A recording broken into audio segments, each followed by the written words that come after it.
A dama do metrô Adalberto Lima, só poema musicado. À peine le train repart-il rapidement et disparaît-il dans la courbe des rails. Il est pressé d'arriver. La dame du métro tente de descendre, mais ne parvient pas à se frayer un chemin parmi les passagers. Elle reste coincée avant l'ouverture des portes. Elle dépasse sa station. À la station suivante, elle entraîne le sac d'une dame qui se met à crier « Lâche, lâche, lâche mon sac !» La hanse se rompt, le sac reste, la passagère sort. La propriétaire du sac fulmine, injurie, mais le train est déjà en mouvement. Avant de descendre, Ravenala regarde en arrière. Cet homme du premier wagon ne portait pas de costume. Ce n'était donc pas le gentilhomme qui l'avait aidé le jour de l'accident sur le quai du train. Le passager inconnu descend sans dire au revoir à personne. Chacun n'est qu'un passager, son visage passe rapidement, ne laisse aucune trace de sa physionomie. Personne ne connaît personne.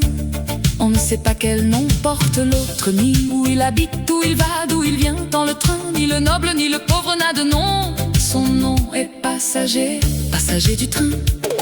Des passants marchent à la hâte dans la rue urbaine. Les uns vont, les autres viennent, seuls sur l'animé. Baron de Rio Branco, Ravenala avance sur le trottoir. À la hauteur de sa poitrine, une rose rouge épanouie transperce son cœur. Personne ne lui accorde un regard, aussi désintéressé soit-il. Personne n'a le temps. La vie continue, Ravenala parcourt le chemin inconfortable de l'anonymat et entre dans sa boutique. Elle ne se sent pas propriétaire, elle administre seulement ce que Dieu lui a confié en prêt. Elle remercie la protection divine et en même temps questionne dans le silence de son cœur. Le Seigneur a beaucoup d'enfants, pourquoi ne m'en prête-t-il pas un? Je promets de le rendre multiplié. L'heure est arrivée, qui sait? Elle trouverait peut-être son âme sœur. Au thé de 17h30, Morgana l'attendait. Distraitement, Ravenala permit que les images d'une grotte humide et sombre envahissent le plus profond de son être. Elle devait effacer ces scènes. Elle avait peur de la solitude, de l'obscurité et de tout ce qui l'isolait du contact avec le monde extérieur.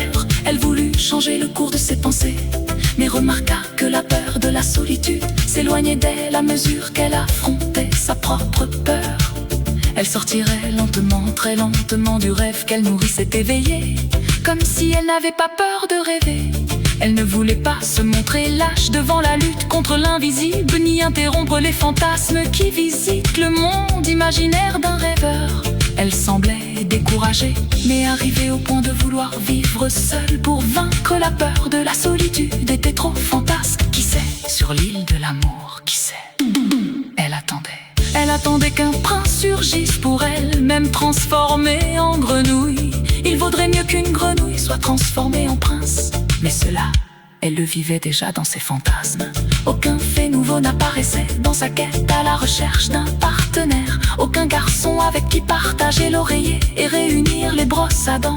Morgana remarqua ce long silence. Que s'est-il passé? Qu'est-ce que cela peut être? Mieux valait demander. On ne doit pas laisser une amie ainsi, si perdue, trop étrangère autour. Que fait le carrousel de la vie? Le thé l'aurait-il détendu au point de ne plus savoir sortir le train d'atterrissage et redescendre sur la terre ferme? Rentrer le train d'atterrissage et continuer à voyager vers l'inconnu. Ce n'était pas une fête du thé de l'après-midi, mais simplement et uniquement des retrouvailles pour socialiser. Alléger les tensions, libérer les sentiments, refouler et mettre à jour les informations sur les événements qui s'étaient produits depuis la dernière rencontre. Je n'ai pas encore entendu ton cri de mouette, dit finalement Morgana, brisant le silence qui durait presque la moitié d'un quart d'heure. Ravenala improvisa un sourire fabriqué. Est-il possible de parler de la vie quand tout autour d'elle se tait? Oh Ravenala, ne sois pas ainsi, dépense toute l'encre intérieure que tu possèdes et peins la nouvelle aquarelle de ta vie. Elle fit une pause, prit une autre gorgée de thé et appela le serveur. Oui, mademoiselle, l'addition. Morgana posa sur le plateau de billets de son rehet. Je ne veux pas de monnaie. Le serveur afficha un sourire commercial et ajouta à ses réserves 20% de plus que la commission. Tu rentres en taxi? Non, mon chauffeur est déjà arrivé. Veux-tu que je te dépose? Merci, je vais en métro. Ce n'est pas pour rien qu'on t'appelle la dame du métro. J'aime observer le visage des gens à la station. Et tu veux échanger la ville contre une île déserte? Je vis sur une île au milieu d'un univers de gens qui parlent mais ne me comprennent pas. L'homme est une île s'il le veut ainsi. J'aimerais à veuve.